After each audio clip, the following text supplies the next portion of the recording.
할렐루야. 우리 주님이 부활하셨습니다. 부활하신 주님의 능력과 은혜가 우리 함께 예배하는 모든 성도님들에게 함께 하시기를 우리 주님의 이름으로 축복합니다.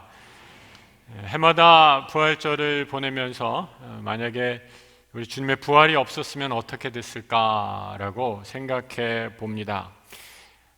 부활이 없는 삶, 우리 삶이 어떤 의미가 있을까요? 예수의 부활로 인해 악이 승리할 수 없음이 온 천하에 마침내 입증되었습니다.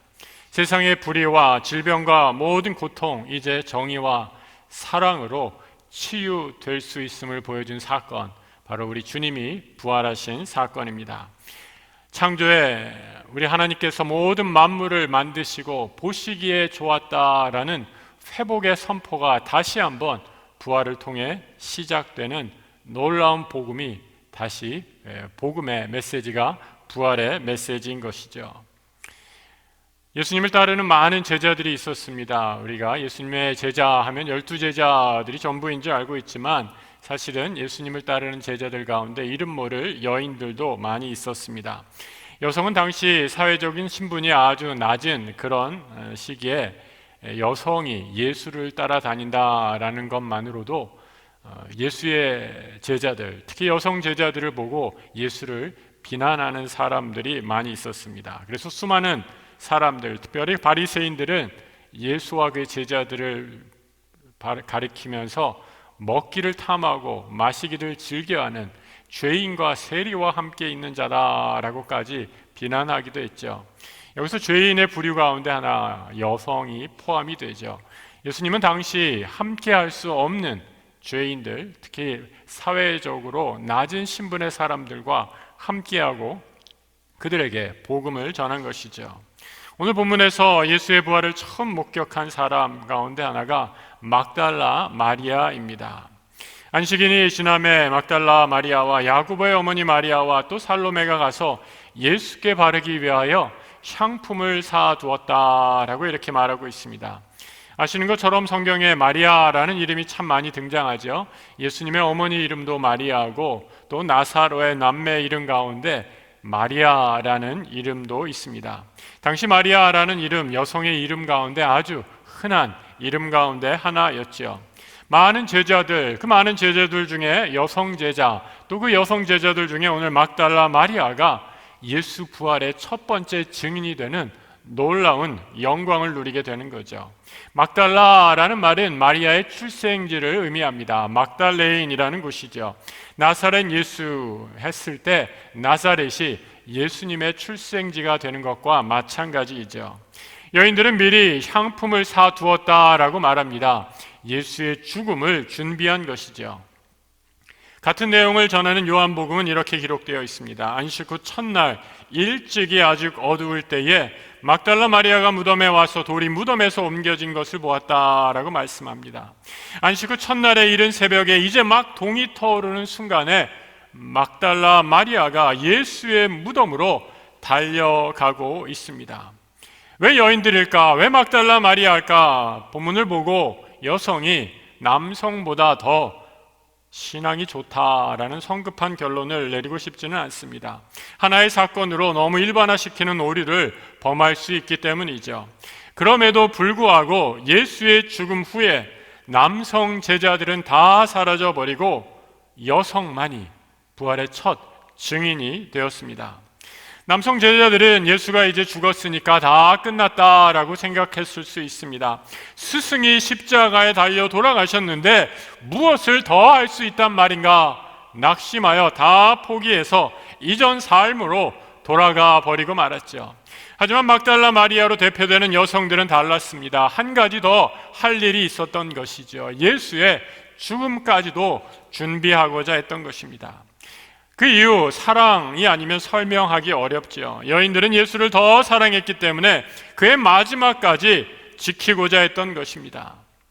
막달라 마리아가 어떻게 예수의 제자가 되었을까? 복음서 가운데 누가복음이 막달라 마리아와 예수의 만남을 가장 구체적으로 설명해 주고 있습니다. 예수께서 각 성과 마을에 두루 다니시며 하나님의 나라를 선포하시며 그 복음을 전하실 새에 12제자가 함께하였고 또한 악귀를 쫓아내심과 병 고침을 받은 어떤 여자들, 곧 7 귀신이 나간 자 막달라인이라 하는 마리아와 헤롯의 청지기 구사의 아내 요한나와 수산나와 다른 여러 여자가 함께하여 자기의 소유로 그들을, 다시 말해 제자들을 섬겼다라고 말씀하고 있습니다. 막달라 마리아, 귀신 들린 여인이었습니다. 귀신 가운데서도 7 귀신이 들린 여인입니다. 여러분, 성경에 7 귀신이다라는 것, 이 7이라는 숫자는 완전수를 의미합니다. 그의 삶이 귀신에게 완전히 사로잡혀서 조금 더 옴싹달싹할 수 없는 그런 지경에 빠진 사람을 의미하죠. 귀신이 도장을 꽝 찍어서 너는 내 것이다 찜해 놓았다라는 겁니다. 요즘에 아이들은 이렇게 하는 것 같지는 않아요. 먹을 것이 풍부하다 보니까. 근데 제가 어렸을 때 자랄 때만 해도 뭐 먹을 것 하나 생기면 어떻게 했나요? 서로 빼앗기지 않으려고 침 태태 뱉고 이거 내 거야 라고 해서 못 먹게 하지 않습니까?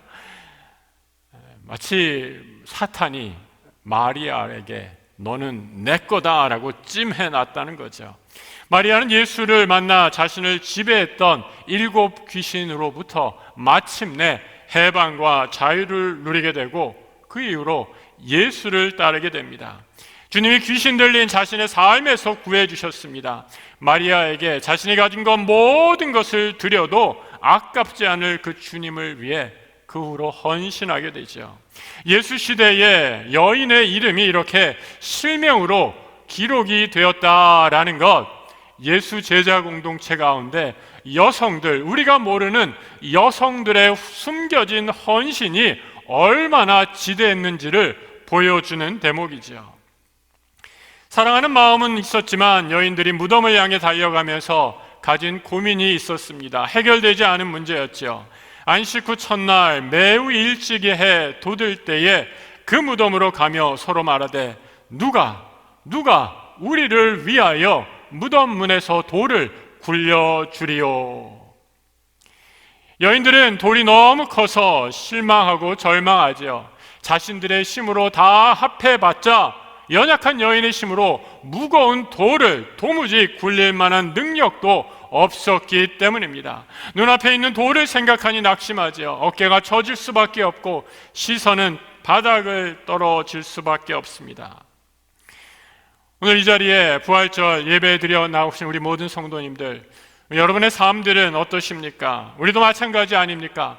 코로나라는 돌이, 암이라는 질병이, 가난이라는 암초가 우리의 인생길에 커다란 돌처럼 떡하니 가로막고 있지는 않습니까? 돌의 크기와 무게를 보니 도무지 내 힘으로 감당할 수 없는 그런 크기와 사이즈는 아닙니까? 한숨만 나오고 저절로 고개가 숙여집니다. 여인들의 시선, 바닥을 쳐다보고 어깨를 축 내려뜨리고 걸어갑니다. 그런데 그 한숨과 절망의 순간에 반전이 시작이 되죠. 눈을 들어 본즉 벌써 돌이 굴려져 있는데 그 돌이 힘이 크더라. 눈을 들어본즉 내 눈을 들어보니 이미 돌이 굴려져 있는 것입니다. 내 힘으로 할 수 있는 것은 아무것도 없었는데 내 인생의 큰 돌의 무게에 짓눌려 한숨과 절망뿐이었는데 그 돌이 굴려져 옆으로 치워져 있는 것이죠. 하나님이 이미 내 절망과 한숨을 들으시고 벌써 이 돌을 치워버리신 것입니다. 하나님의 주권적인 행동을 드러내고 있습니다. 오늘 예배에 참여하신 우리 모든 성도님들, 눈을 들어 하나님이 하시는 놀라운 일을 바라보시기 바랍니다. 내 인생의 돌을 치워버리시는 하나님의 놀라운 부활의 능력을 체험하는 우리 성도들 되시길 주님의 이름으로 축복합니다.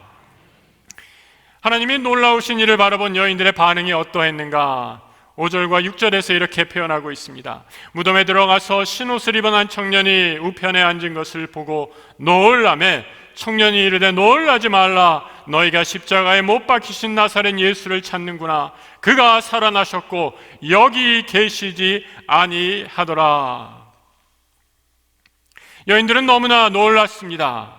너무 놀라 아무 말도 못하였다라고 이어지는 8절에서 기록하고 있죠. 여인들이 몹시 놀라 떨며 나와 무덤에서 도망하고 무서워하여 아무에게 아무 말도 하지 못하더라. 성도 여러분, 만약에 누군가가 여러분에게 부활을 한 단어로 표현해보라 라고 한다면 뭐라고 답하시겠습니까? 오늘 본문의 여성들에게 부활의 느낌을 한 단어로 표현해보라 라고 물었다면 아마 놀라움이다 라고 이렇게 답했을 것입니다. 너무 놀라서 말 한마디 할 수 없는 놀라움이죠.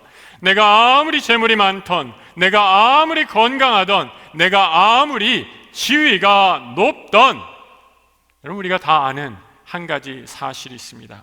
인간은 언젠가는 다 죽게 된다라는 사실이죠. 그래서 인간의 실존 중에 가장 무서운 적은 죽음이라는 적이죠. 사도 바울도 이를 알고 이렇게 말하고 있습니다. 사망아, 너의 승리가 어디 있느냐? 사망아, 내가 쏘는 것이 어디 있느냐? 사망아, 내가 쏘는 것이다 라고 얘기하죠. 너의 쏘는 것, 헬라어 성경에 독침이라는 뜻입니다. 죽음이라는 독, 인간이 한번 맞으면 누구도 피할 수 없는 그런 가장 큰 두려움인 것이죠. 죽음이 세상의 어떤 것보다도 더 두려운 이유는 무엇입니까? 좋은 경험이든 나쁜 경험이든 여러분 우리가 어떤 경험을 하면 그 경험에 대해 이야기할 수 있습니다. 요즘에 여행을 가지 못하지만 여행을 많이 다니던 시절엔 어땠습니까? 좋은 곳, 멋진 곳, 맛난 음식 먹고 오면 내가 보고 듣고 느꼈던 것, 사랑하는 사람들과 또 주변의 친구들과 마음껏 나누고 싶지 않습니까? 어디 좋은 경험뿐이겠습니까? 나쁜 일, 정말 하마터면 죽을 뻔했던 그런 위기의 경험들조차도, 아주 힘든 일, 고통스러운 경험들도 우리는 서로 나누고 서로 아픔들을 나눌 수 있게 되죠. 그런데 여러분, 죽음이라는 경험은 어떻습니까? 죽음은 도무지 나눌 수 없는 경험이죠. 물론 가끔 뇌사 상태에 빠진 사람들이 죽었다가 살아온 경험을 종종 들려주기도 합니다. 영어 표현으로 Near Death Experience 이렇게 얘기하죠.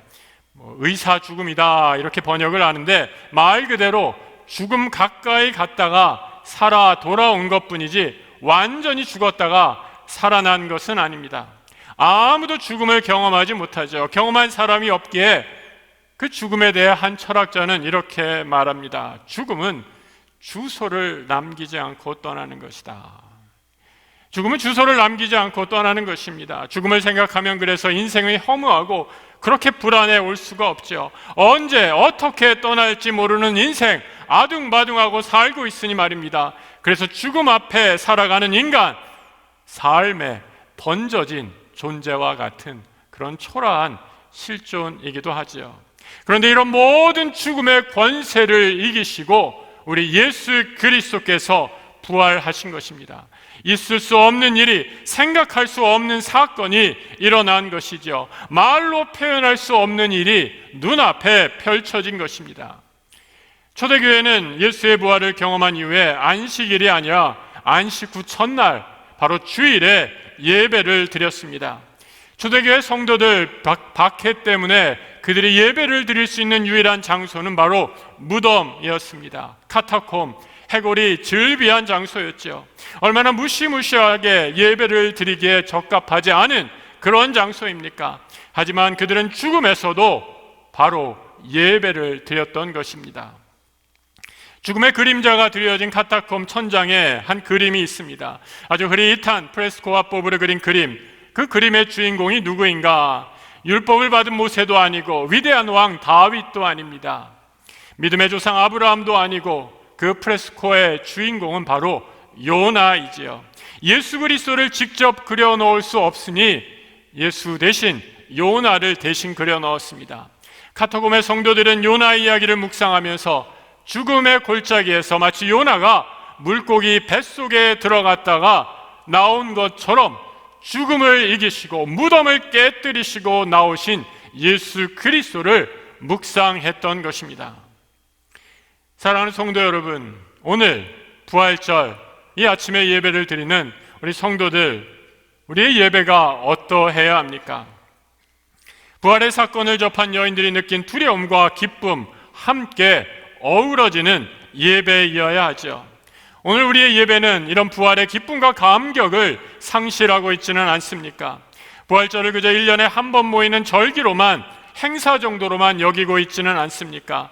점점 기쁨과 놀라움을 잃어버리고 만 것이죠.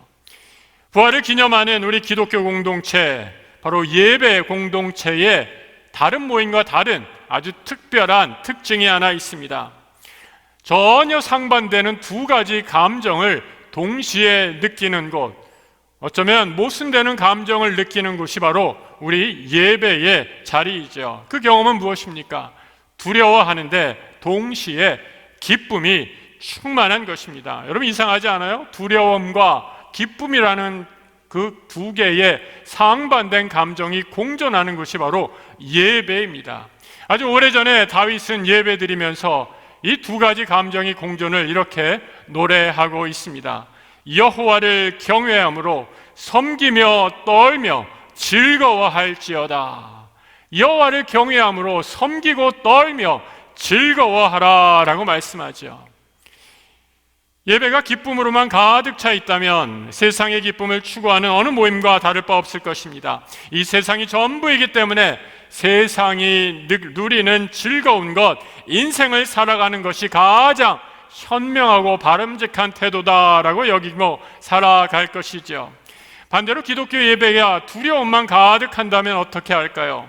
우리가 무엇을 잘못하면 벌 주시는 하나님 앞에 무서워 벌벌 떨며 율법적이고 형식적인 종교로 전락해버릴 것입니다. 하지만 우리 기독교 공동체, 기독교 예배 공동체의 특징, 기쁨과 두려움이, 두려움과 떨림과 감사와 기쁨이 함께 공존한다라는 것이죠. 인생의 무거운 돌을 치워주신 하나님의 능력 앞에 두려워 떨 뿐 아니라 사망 권세를 이기시고 부활하신 예수 그리스도를 만나 감사와 기쁨으로 찬양하는 것입니다. 성도 여러분, 오늘 우리의 예배가 바로 이 기쁨과 두려움이 충만한 부활의 기쁨을 만끽하는 예배 되시길 우리 주님의 이름으로 축복합니다. 부활의 놀라운 소식을 전달받은 제자들, 남성 제자들의 반응이 어떠했는가? 너무나 놀라운 일, 그들의 이해와 상식을 벗어난 사건들, 제자들은 받아들이지 못했습니다. 마리아가 가서 예수와 함께하던 사람들이 슬퍼하며 울고 있는 중에 이 일을 알림해 그들은 예수께서 살아나셨다는 것과 마리아에게 보이셨다는 것을 듣고도 믿지 아니하니라. 그 후에 그들 중 두 사람이 걸어서 시골로 갈 때에 예수께서 다른 모양으로 그들에게 나타나시니 두 사람이 가서 남은 제자들에게 알리었으되 역시 믿지 아니하니라. 제자들은 듣고도 믿지 아니했습니다. 여러분, 저는 제자들이 듣고도 믿지 않는 이 일, 오늘날에도 그대로 반복되고 있다라고 생각합니다. 부활의 메시지를 전하고 있지만 오늘 예배드리는 분들 중에 안타깝게도 부활을 믿지 않으시는 분, 아니 아무리 노력해도 믿어지지 않으시는 분들이 있으리라. 그런 분들이 혹시 있을까 모르겠습니다. 왜 누구에게는 부활이 믿어지고 왜 누구에게는 이토록 믿기 힘든 사건이 부활일까요? 저는 그 비밀이 예수와 어떻게 인격적으로 교제하느냐에 달려있다라고 확신합니다. 여러분, 우리가 누구의 말을 믿는다라는 것은 무엇입니까? 내가 그 사람을 인격적으로 신뢰할 때 그 사람이 하는 말을 믿고 따를 수 있는 것이죠. 내가 그분을 인격적으로 신뢰하는 그 전제가 되어 있지 않으면 믿는다는 것은 불가능합니다. 그래서 그 사람이 말하면 아무리 믿기 힘들어도 내가 그분이 하는 말은 콩으로 메주를 쓴다고 해도 믿겠다라고 말하지 않습니까? 예수 그리스도와의 관계도 마찬가지이죠. 예수와 인격적으로 교제한다라는 것, 그분의 말씀을 전적으로 신뢰한다는 것입니다. 그분을 신뢰하기에, 말씀을 믿기에 내 경험과 상식으로 상상할 수 없는 놀라운 일이지만 그분이 말씀하셨기에, 그분을 신뢰하기에 그 말씀을 붙잡고 나아가는 것입니다. 내 인생의 길 앞에 아무리 커다란 돌이 놓여 있다 할지라도 사망 권세를 이기신 예수 그리스도라면, 내가 믿을 주님이시라면 어떠한 시련과 어려움도 극복할 수 있는 능력을 있음을 믿기에 말씀만을 붙잡고 나아가는 것이죠. 그래서 예수를 믿는다라는 것, 단순히 교회 다니고 교적에 등록을 하는 그런 차원이 결코 아닙니다. 예수의 인격이 내 안에 들어와서 우리 주님이 나의 주인이 되는 혁명적인 사건이 바로 예수를 믿는 사건입니다. 내 인생의 주인이 나에서 예수로 바뀌는 것이죠. 여러분, 나라의 주인이 바뀌는 것만 혁명이 아닙니다. 아니, 어쩌면 나라의 주인이 바뀌는 것보다 더 어려운 사건이 바로 내 인생의 주인이 바뀌는 사건이죠. 예수를 믿으면, 인격적으로 예수를 신뢰하면 이 부활의 사건이 바로 나의 사건이 됩니다. 하나님, 우리 성도님들 한 분 한 분들을 부활의 증인인 교회 공동체의 일원으로 부르고 계십니다. 절망과 한숨으로 가득 찬 이 세상에서 죽음을 깨뜨리시고 부활하신 예수 그리스도를 나의 주, 나의 하나님으로 선포하라 라는 사명으로 부탁하십니다. 오늘 부활의 아침, 우리 모든 성도들 위해 이 부활의 능력이 임하시기를 축복합니다. 예수가 부활하셨습니다. 죽음을 이기시고 부활하신 우리 주님의 능력으로 세상에 나가 그 부활의 주님을 증거하는 참 예수의 제자들 되시길 우리 주님의 이름으로 축복합니다. 함께 기도하겠습니다. 하나님 아버지, 우리 인생길에 큰 돌이 가로막고 있는 것 같습니다. 어디로 가야 할지 모르겠고 꽉 막혀 그저 답답한 절망과 한숨뿐입니다. 바로 그때 우리의 눈을 들어 사망 권세에 이기신 예수 그리스도를 바라보게 하여 주옵소서. 사망 권세에 이기신 주님, 부활의 주님을 만나게 해 주옵소서. 부활의 능력으로 우리의 모든 연약한 질병, 억눌린 것 해방되어 치유와 자유를 경험케 하여 주옵소서. 말씀을 붙잡고 부활을 증거하는 하나님 나라 부활의 증인들 다 되게 하여 주옵소서. 우리 주 예수 그리스도 이름으로 기도드립니다. 아멘.